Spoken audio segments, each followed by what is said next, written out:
Döndürür mü ya? İnşallah döndürür. Bu arka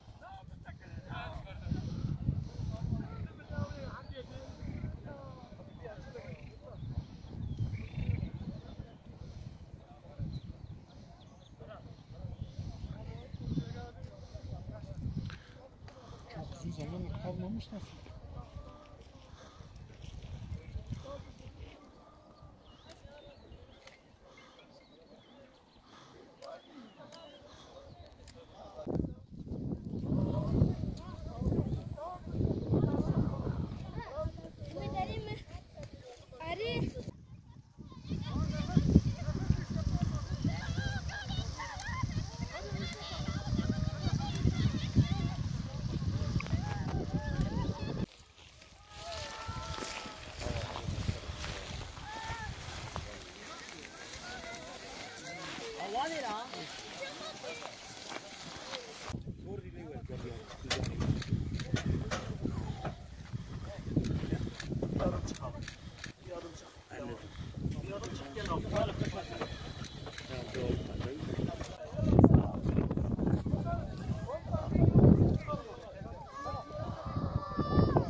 Çocuk değil ya. 25-30 yaşlarında bir yetişkin vardı.